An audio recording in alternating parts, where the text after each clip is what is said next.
Sprawdzałem, która jest godzina, czy to już się mówi.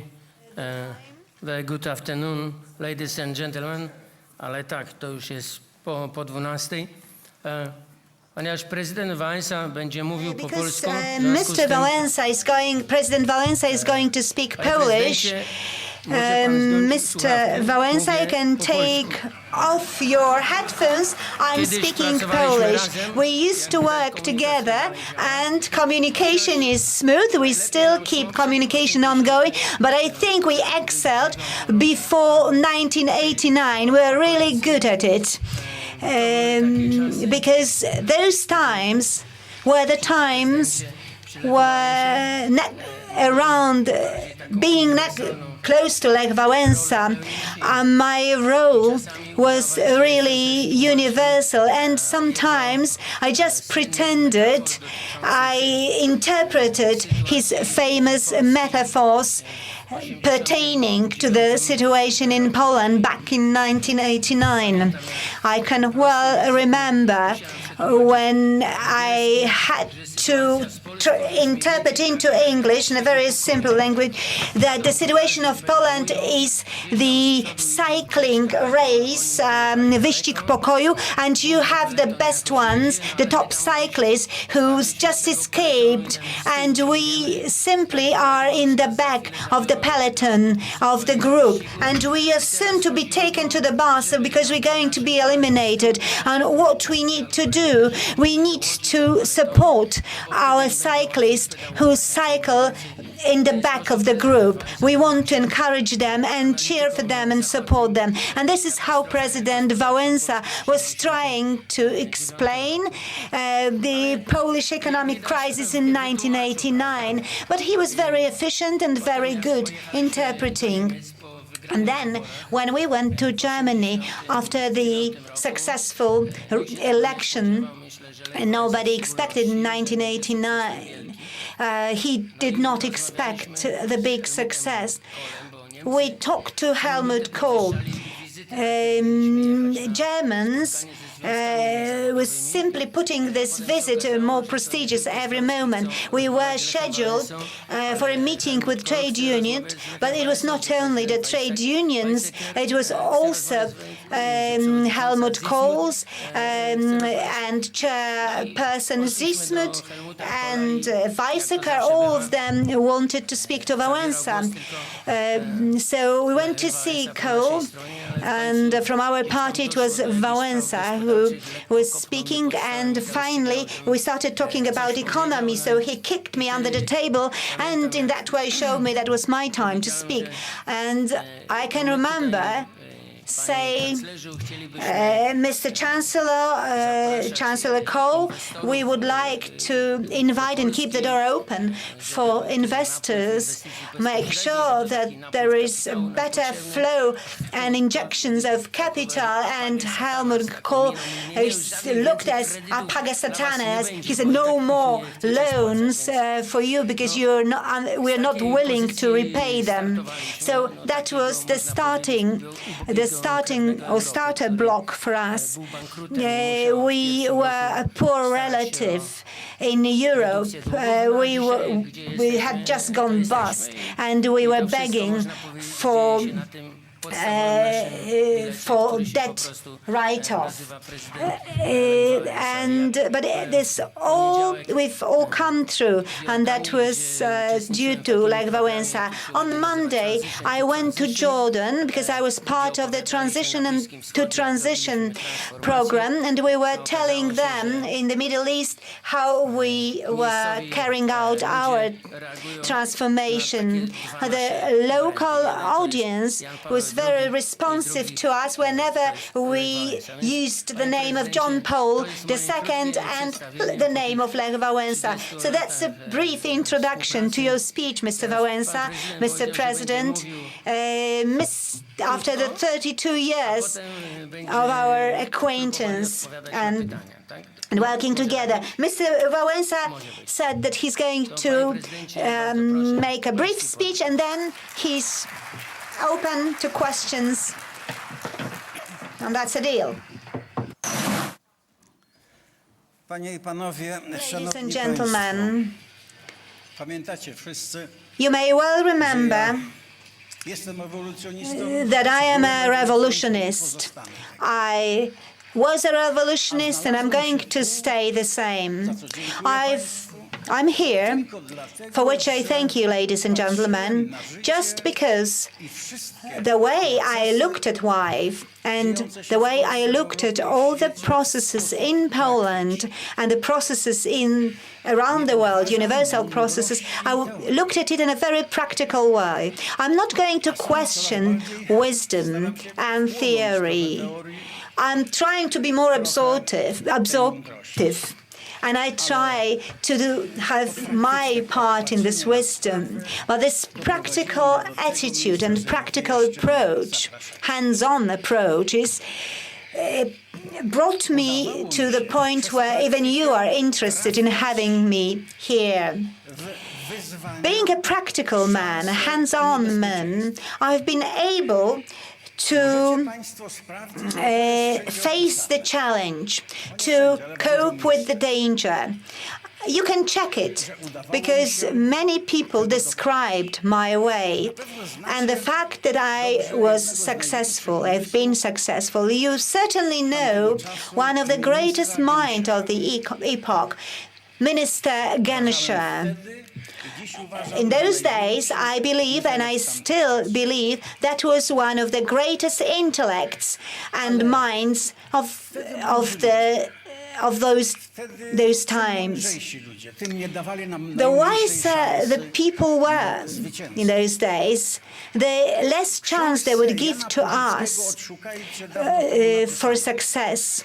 In his book, Jan Purzycki, it was under the title of Television Poker, he described a couple of meetings that I had with Genscher and co.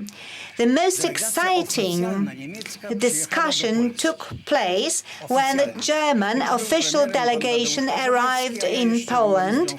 I was a trade union activist at that point, and Mr. Mazowiecki was the prime minister. We had a meeting, and what I said to the delegates was, ladies and gentlemen, are you prepared for the Berlin Wall to collapse? Are you ready for the end of the Soviet Union? And in the book, you will find Mr. Genscher's quotation.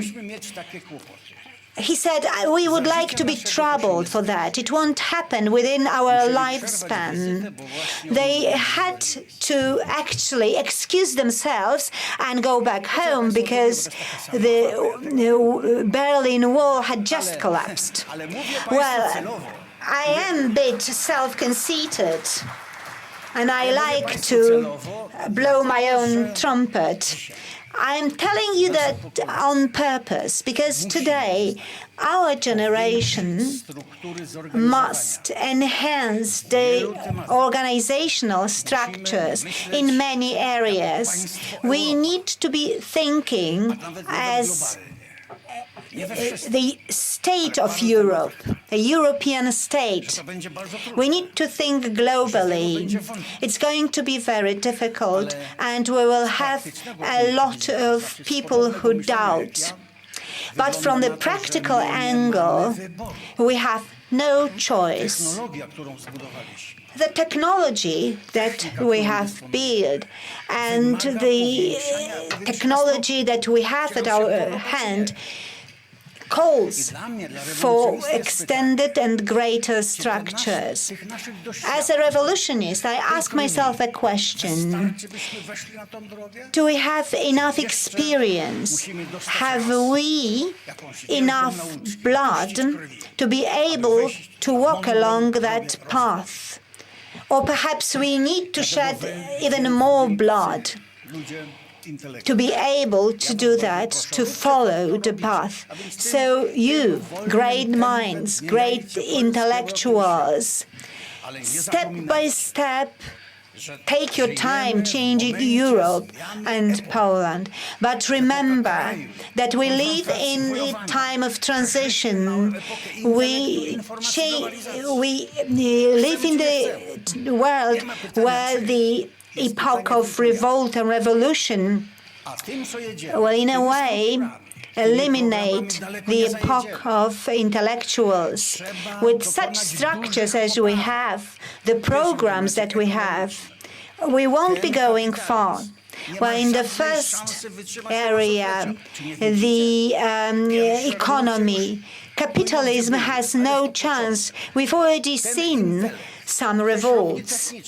The intellect, the technological background won't create the environment in which so many people can benefit while they actually develop economy. So that's why so many people need to become owners. Not politicians, not trade unions are to be the only ones responsible and liable for work. It's the people who are responsible for manufacturing, the people who own factories, they will be responsible for employment. You can see there is this race, and this epoch is over. We want to look at these mediocre people and those who are not that successful. We need structures and programs, and we need to make money on that. Look at our cities. Wroclaw is so beautiful. Every 10 meters we have traffic lights. We need to change this. You can't live in this. So all of the cities should be pulled down and demolished. Well, you are having a laugh, but this is true. That's why we have so much to do. And if we have so much to do, then let's stress or let's put our priorities right, and work should be the priority. You are theoreticians, you are wise men. Well, I haven't spent so much time at school. Think about it. What we need to do, because you need to bear in mind that we actually jumped or made a leap from a country, national country, to the state of Europe. And the second topic, democracy. Now they are making jokes, showing democracy as a joke, and politicians become unpopular. Why? Because it does not meet the standards of the new epoch of the intellect and globalization. In the new system of state of Europe, it's no good anymore, and we need to have some terms of reference, and politicians should be chipped. If you want to be a politician, get yourself chipped. We know where you are. We're not going to follow them. We're not going to spy on them. Today's technology gives us this opportunity that we can look at politicians and track their steps. We are not going to attend meetings and pay our contributions. We should use the technology to our benefit. And our third question and third doubt, and I hope you'll be able to find the answer. The foundations. What are the foundations that we are going to build on? It's impossible that each state should have its own foundation. Well, 50% replies to me, they say, well, we are not going to think too much about it. It's all about free market and freedom and liberties. And we have legislation to somehow watch our hands. If you want to live in a better world, the other 50% say, you need to stress the values. You need to use the strength of the values, and you need to share values. So the state of Europe will be built on common values. This is going to be persistent. Churches say that the man should be the man of the conscience. Now we say not necessarily a religious man. We want to agree on certain values and use the values right from the beginning, from the nursery school, to create and form the right man. There are a number of topics that you have to deal with. Once we start the debate, we'll be able to see where we need something more. We are a generation of a big chance and great opportunities, but not based on the old structures and old programs. The future is in free market and private ownership, but not in this system. If the European interest, today, the European interest is more important than particular national interest. And well, obviously there's one area I won't be globalizing, it's my wife Danuta. She's staying particular.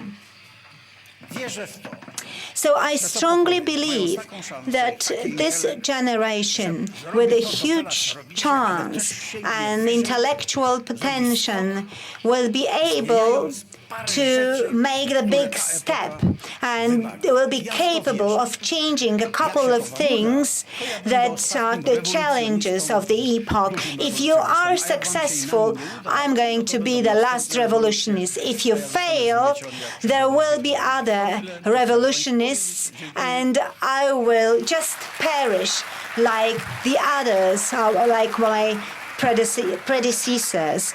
That's all what I want to say. We are ready to take questions, but President Wałęsa, may I just say this keynote speech about the dissemination of private ownership and the medium and small company concept,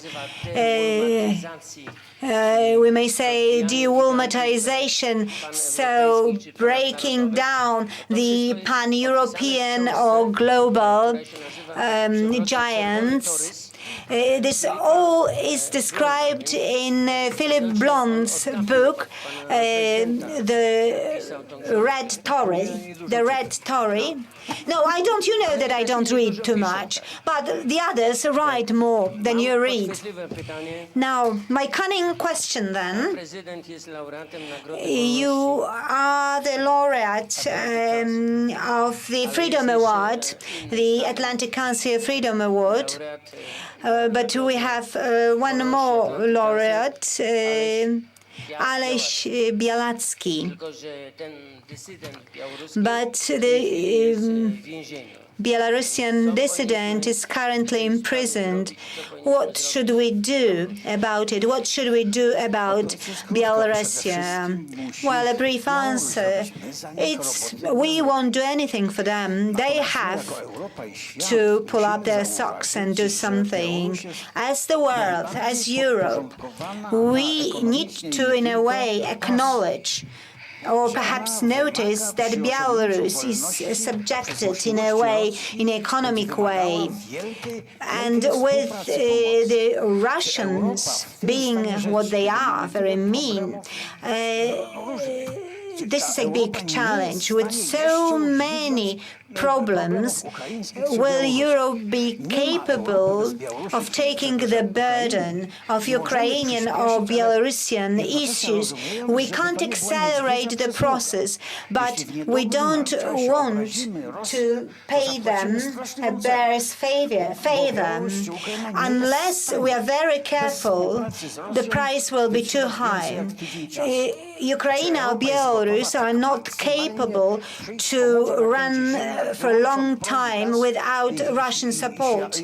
When it gets cold and freezing and they are cut off of gas and heating, they won't be able to live more than 1 week.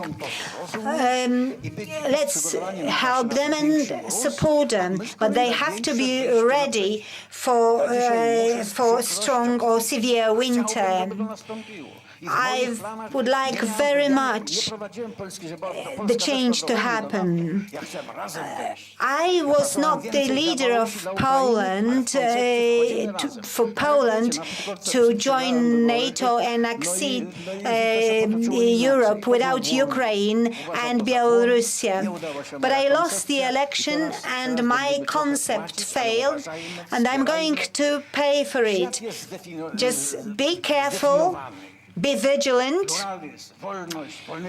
The world is complex. We have free markets. We have human rights. If you have no such values or no human rights, they won't be able to join Europe. If I don't fit in, then I won't be able. If there are not the freedom and liberties in their tank, so to speak, they won't be able to join Europe. We will just prove irresponsible if you start supporting them too eagerly. Anyone else, ladies and gentlemen, any questions from you? Well, sometimes the secret police were asking questions. They would ask questions like Adam Michnik's father, what was the name of your father? Oh, I can see somebody.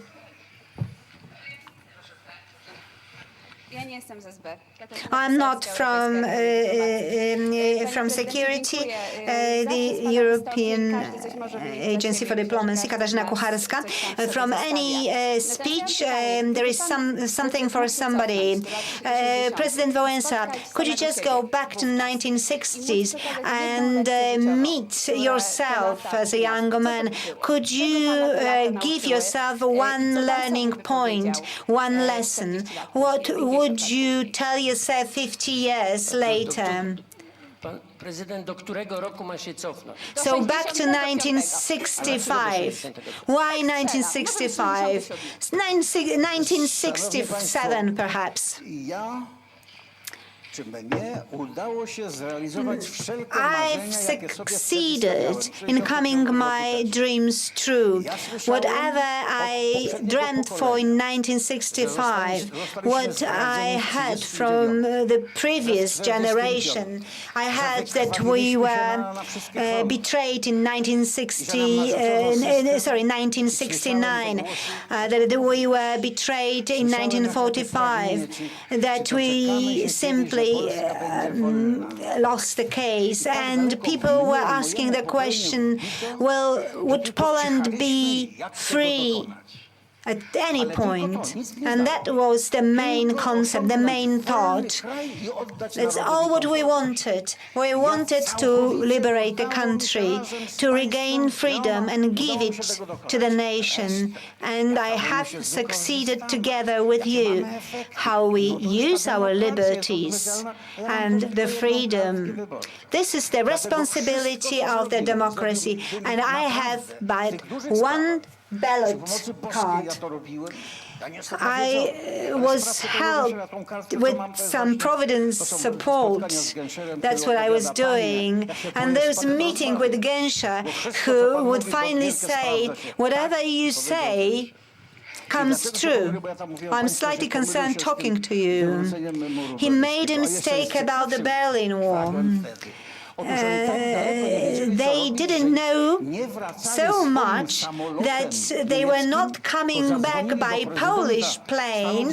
They asked the President of the United States and they were coming back to Germany from one military base to the other military base. They were so concerned when the Berlin Wall had fallen. Anything that I have managed to achieve. Yes, I've achieved everything. There is much to be, well, there are minor points to be improved. Well, you can't be partially pregnant, and well, that was my understanding. We wanted the free society without communism. And then don't rely, God will think about you when you think of yourself. No, I'm just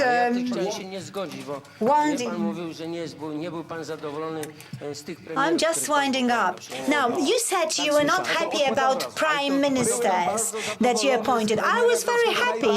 This is not true. I was absolutely ecstatic about you, Mr. Bielecki. But there are some moments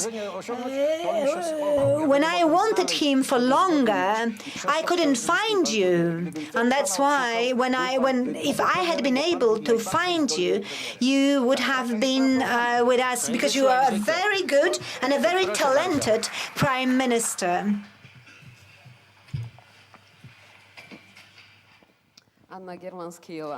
Arma German from Kiev. You've just said that Ukraine won't be able to live more than 1 week. 2 weeks. We are able to live and survive 2 weeks without Russia. Well, surviving at the -50 with no electricity, no gas. Well, sorry, I haven't heard, or I didn't hear about this strategy of exceeding Europe together, because we would have achieved much more. But I would like to thank you very much, President Wałęsa. Thank you, President Wałęsa and Poland, for the great support that you've been giving to us and helping us with the jigsaw or the Lego blocks. So thank you very much wholeheartedly, President Wałęsa. Thank you, Poland, for what you are doing to us in these hard times. Just one word. Well, my situation was difficult because I couldn't break the secret, and I couldn't tell people what I wanted to do. I said I didn't want to be the president of Poland because I knew the price. Then the general would have continued to be for 5 years. And Mazowiecki would have done the dirty work, and nobody would have chosen any solidarity man to the to Parliament. So that's what I had to do. And the same is true about Ukraine. There's so many debates that I had in the West. I was asking and begging for help. I was trying to persuade them that Ukraine had to join Europe. There is no Europe without Ukraine. But are we capable today, working so close with Ukraine, to help it to be acceded, to be let in and merged with Europe? Ukraine has too many problems to be solved. When they need to slowly change and wait for Russia, protesters in Russia, revolts in Russia. Well, we were the first actually to accept and acknowledge the Ukraine as a free country, and then I lost the winnings. I lost the elections. Polish Institute of International Relationships, and I would like to ask for the Arabic countries. It was quite impressive to see you traveling across the Middle East. They are very much interested in meeting you. After 18 months, when everything finished, how would you vote in Egypt? Should we be concerned with the Islamic wing? As you may remember, I was in Ukraine, but I said, I was quite straightforward. I said, you won't do it with one leap. And I kept saying to the previous president what to do in order to capitalize on his victory. I said, set up groups, attract wise people, tell them to begin with the structures, set up established structures. And the current president who opted for a clamp-down solution. I said briefly, if you were genuine, telling people what you think about Wałęsa, then stop your orders, because you'll be hanged on the lantern right in the street. But that was too quick what he did. I was traveling on purpose. It was deliberate, because I wanted to understand what was going on and how things were developing. And they said, we are like Solidarity. I would tell them, Solidarity had an external enemy, communism and the Soviets. You have your inside enemy, internal, an insider enemy. You have illegitimate structures in a way. You have dishonest structures.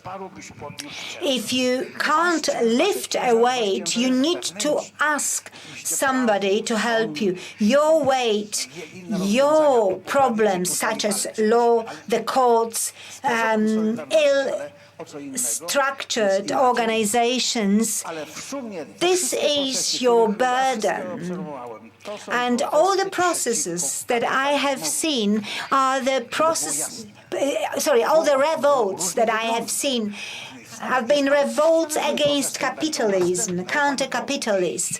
In the United States, we have protests against the banking sectors.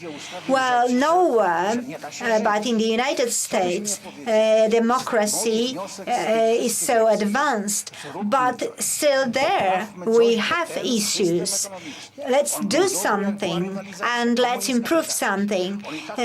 The capitalist system was good enough perhaps earlier.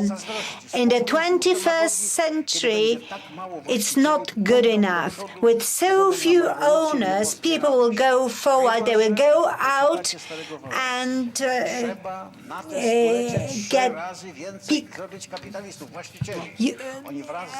you need to pick up the pieces. You just listen to me, Wałęsa, and it's either the capitalists in their own families simply break down this monolith and create a more fragmented ownership structure, or it's going to be done in a different way. I support liberalism and free market economy. I want to avoid populism and anarchy, but this is the problem of scale. Think about the laws. How can we enable a greater number of companies?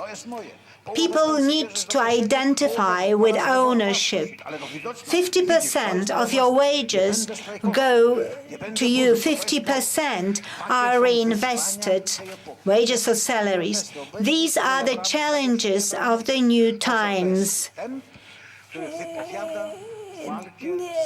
This is the challenge of the for the economic system.